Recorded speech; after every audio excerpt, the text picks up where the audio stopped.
जय हिंद साथियों। मैं हूं आपका दोस्त सुनील चौरसिया सावन। और साथियों, इस प्यारी सी वीडियो में हम जो अभी केवीएस टीजीटी हिंदी की परीक्षा हुई है उसका जो पेपर रहा, फर्स्ट पेपर और सेकंड पेपर, दोनों का हम एनालिसिस करेंगे। और साथियों, बहुत ही खुशी की बात है कि जो जैसा कि मतलब कि आज जो परीक्षा हुई, इससे एक दिन पहले मैंने एक वीडियो बनाई थी और मैंने दिखाया था ना कि ये देखिए पीछे हमारा केंद्रीय विद्यालय है, इधर हमारा क्वार्टर है। और उसका जो मैंने थंबनेल बनाया था जिसमें लिखा था selection 6 tips KVS first paper Hindi and TGT Hindi, उसमें मैंने बताया था कि 6 टिप्स मैंने बताए थे। और उसमें पहला मैंने बताया था कि आपके सिलेबस में जितनी भी रचनाएं हैं सभी के लेखकों का नाम और रचनाओं के नाम को याद कर लीजिए। और दूसरा टिप्स बताया था कि वो किस विधा की रचना है, इसको आप देख लीजिएगा। और साथियों, आज मैंने कैंडिडेट से मैंने मंगवाया है पूरा क्वेश्चन लिख कर भेजो, और एक कैंडिडेट ने पूरा क्वेश्चन लिख कर भेजा है। और इसको मैं पढ़ रहा हूँ तो मतलब ऐसा लग रहा है कि मतलब कमाल हो गया है। इसमें मतलब अक्सर बहुत से प्रश्न ऐसे हैं जो विधाओं से हैं, और किस रचना के कौन रचनाकार हैं, मतलब कैसे कैसे प्रश्न हैं, हम इन्हीं बिंदुओं को देखेंगे। और यह वीडियो आपके लिए बहुत ही मोस्ट इंपॉर्टेंट होने वाली है, क्योंकि ये वीडियो में सिर्फ हम ये नहीं देखेंगे कौन सा क्वेश्चन है, अपने आप में आपके लिए टेस्ट भी है। क्योंकि मैं क्वेश्चन आपके सामने रखूंगा और आपको बताना है, देखा जाए आपकी तैयारी किस लेवल की हुई है। फर्स्ट पेपर का भी हम जिक्र करेंगे, और इसको देखने के बाद, इसको सुनने के बाद आप यह आकलन कर सकते हैं, आप समझ सकते हैं कि आने वाली परीक्षा जो भी होगी उसमें फर्स्ट पेपर के कैसे कैसे क्वेश्चंस आएंगे, जनरल नॉलेज के कैसे क्वेश्चंस आएंगे, कंप्यूटर कैसे क्वेश्चंस आएंगे। तो साथियों, इस लाइफ चेंजिंग वीडियो में आप शुरू से अंत तक बने रहिएगा, और हम आगे देखते हैं कि कैसे कैसे क्वेश्चंस आए थे।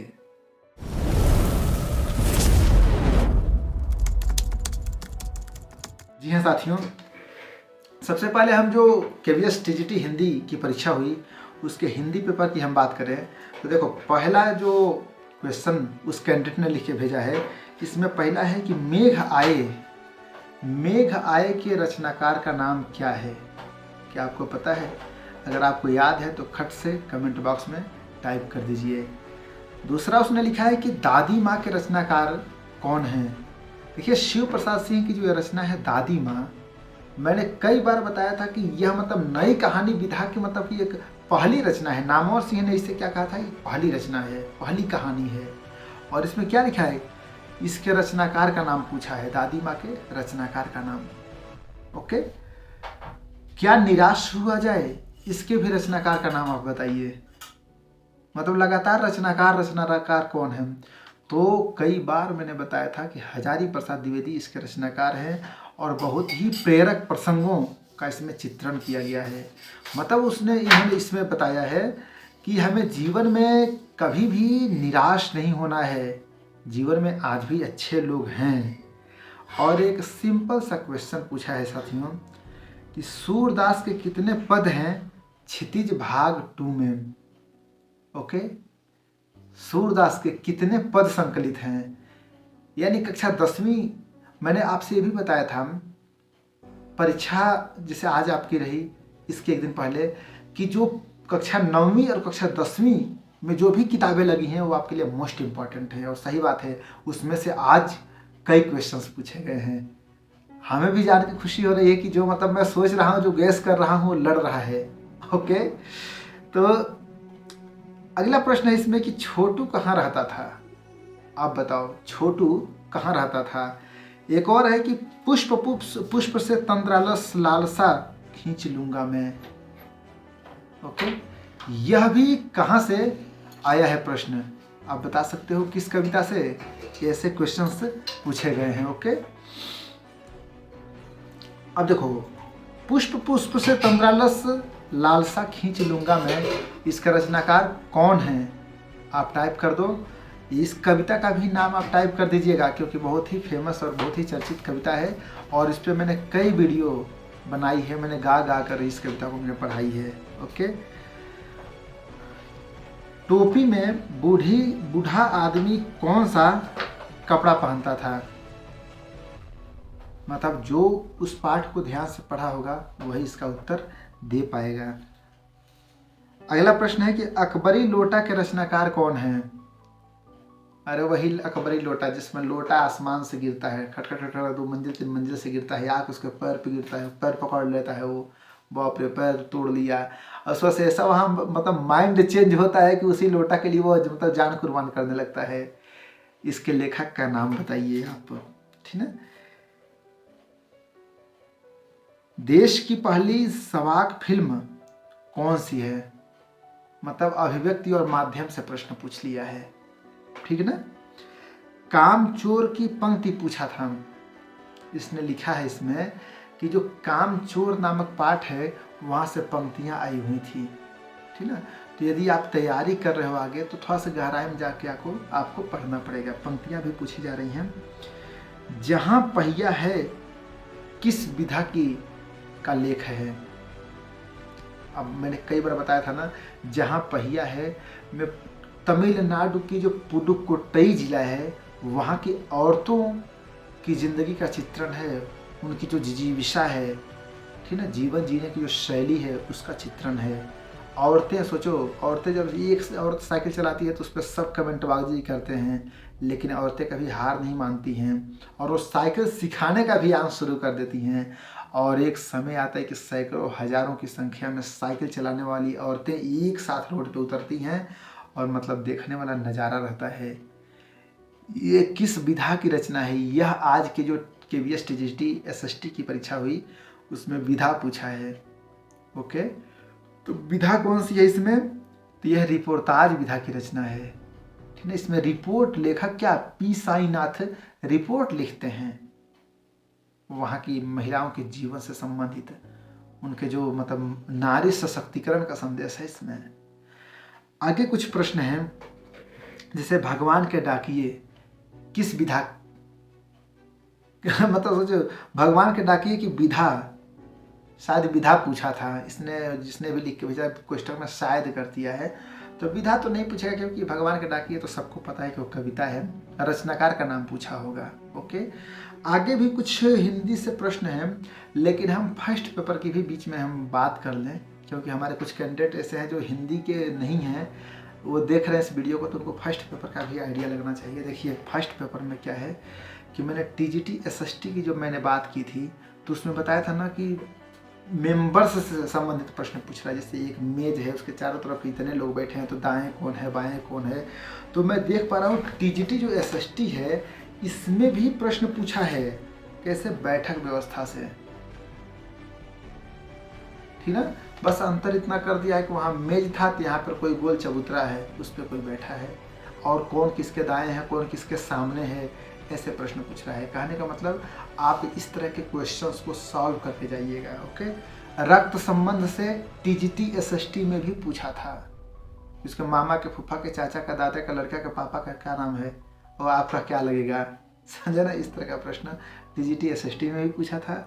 और आज जो KVS TGT हिंदी की परीक्षा हुई है इसमें भी उससे प्रश्न पूछा था। आज का मतलब 13 फरवरी 2023 मंडे यानी सोमवार को आज परीक्षा हुई है KVS की, इसकी मैं बात कर रहा हूँ।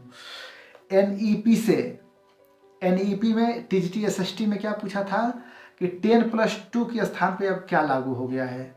तो 10+2 के स्थान पे लागू हुआ है क्या? बताओ क्या लागू हुआ है? 5+3+3+4 लागू हुआ है, यही आया था ऑप्शन में। आज के जो KVS TGT हिंदी की परीक्षा हुई है इसमें भी आपके NEP से प्रश्न पूछा है और विलोम शब्द से भी प्रश्न पूछ रहा है, ठीक ना। इंग्लिश की बात करें, फर्स्ट पेपर में इंग्लिश, तो वहाँ पे भी एंटोनिम्स और सिनोनिम्स से प्रश्न पूछे थे।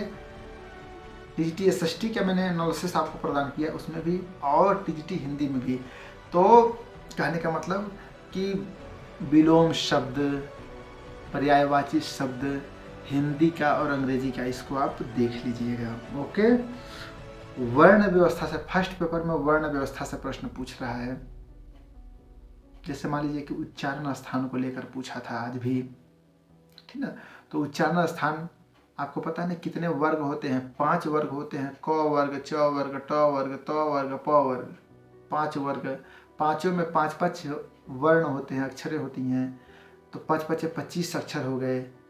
ओके, अंतस्थ व्यंजन कौन कौन से होते हैं, ऊष्म व्यंजन कौन कौन से होते हैं, ये आपको जानना पड़ेगा, ठीक ना।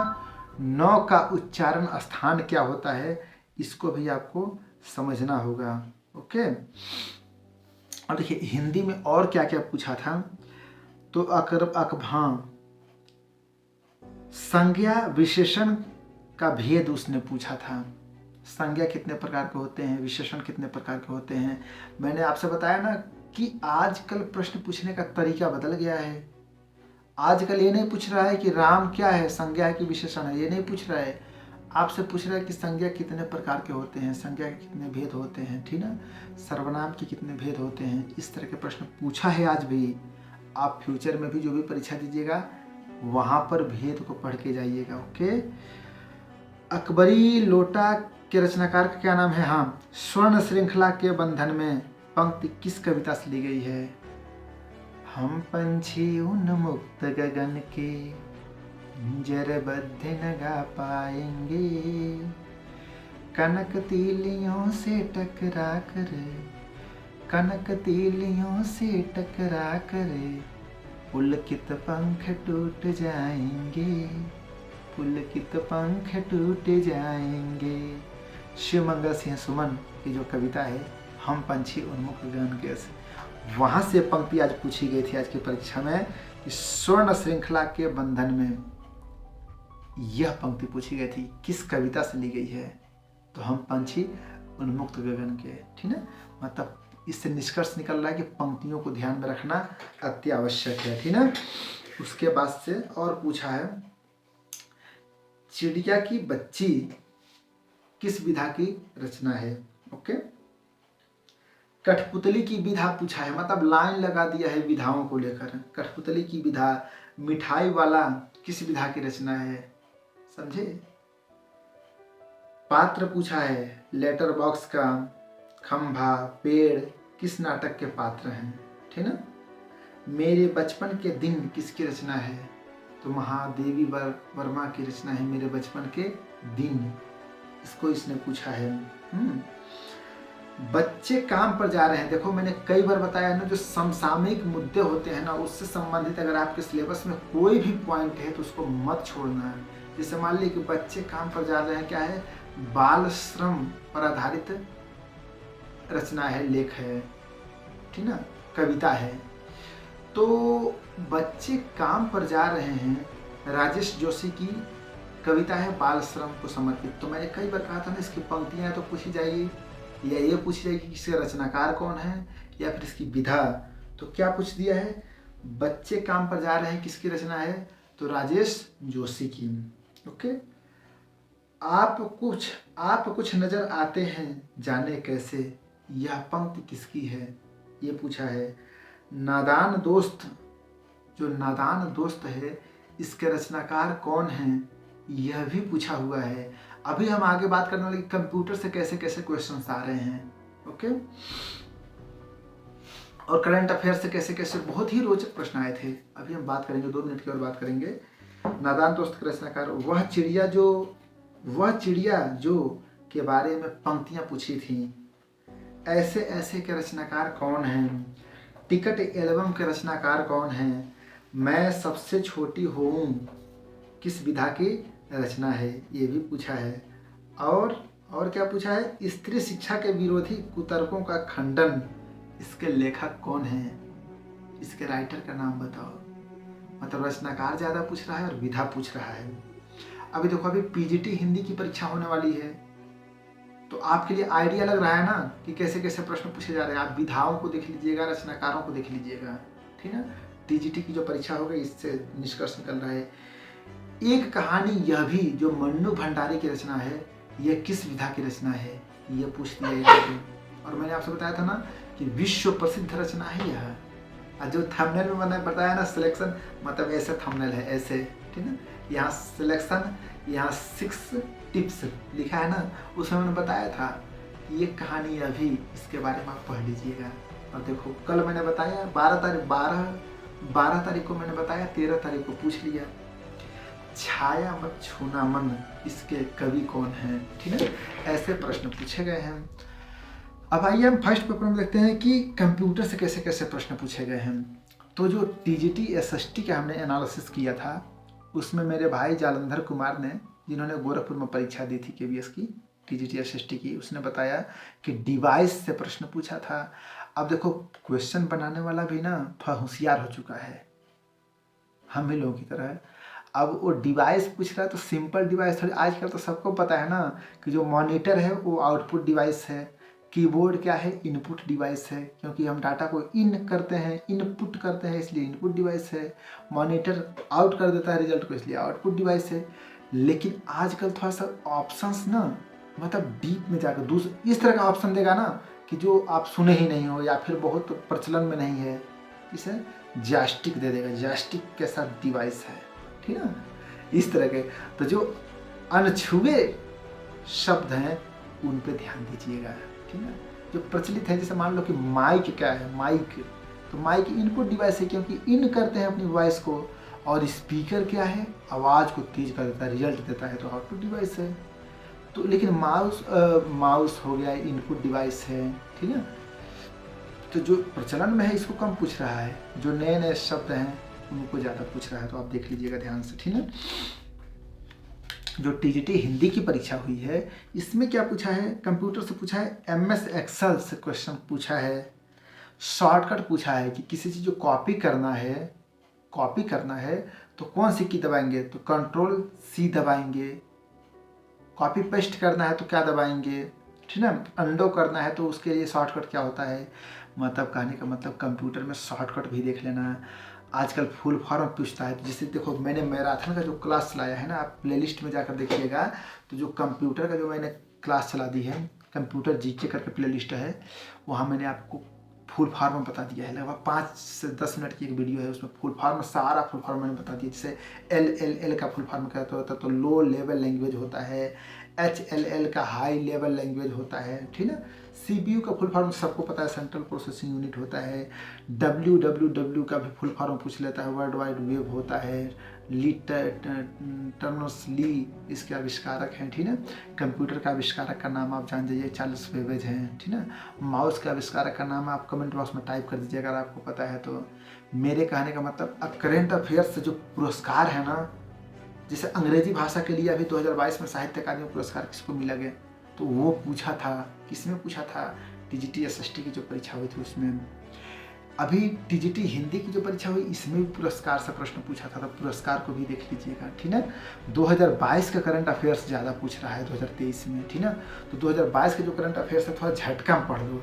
जैसे मैंने करंट अफेयर्स का मैराथन क्लास चलाई है, लगभग 10-12 वीडियो होगी, उसको स्पीड में करके पढ़ लो। मैं ये कह रहा हूँ, नहीं कह रहा हूँ धीरे धीरे पढ़ो, स्पीड में करके उसको एक बार देख लो, क्योंकि उसमें सब मिक्स है। पुरस्कार नाम कौन कौन से बदले हुए हैं, CEO कौन है, ठीक है, ये सब आपको, जैसे मान लो नीति आयोग के अध्यक्ष कौन है, उपाध्यक्ष कौन है, CEO कौन है, अगर आपको पता है तो तुरंत अभी टाइप कर दो, बता दो हमको, ठीक है। तो ये रहा एक छोटा सा मेरा प्रयास, ठीक है। हाँ, विलोम शब्द भी पूछ रहा है हिंदी में फर्स्ट पेपर वाले में, ठीक है। तो ये सभी चीज़ों को आप ध्यान से देखिएगा, ठीक है। और मतलब ऐसे ही हम वीडियो में बने रहेंगे। अगली वीडियो आपको किस टॉपिक पे चाहिए, थोड़ा सा टाइप करके आप हमको बता दो, एक सुझाव आप दे दो कि कैसी वीडियो आपको चाहिए। और देखो, अगर आपको ये वीडियो अच्छी लगी है ना तो लाइक कर दो, शेयर कर दो, और चैनल का प्रयास अगर अच्छा लग रहा है तो इसको सब्सक्राइब कर दो। ओके, फिर मिलते हैं एक शानदार वीडियो में। आपका भविष्य उज्जवल हो, आप जीवन में सफल हो, इन्हीं कामनाओं के साथ जय हिंद, वंदे मातरम।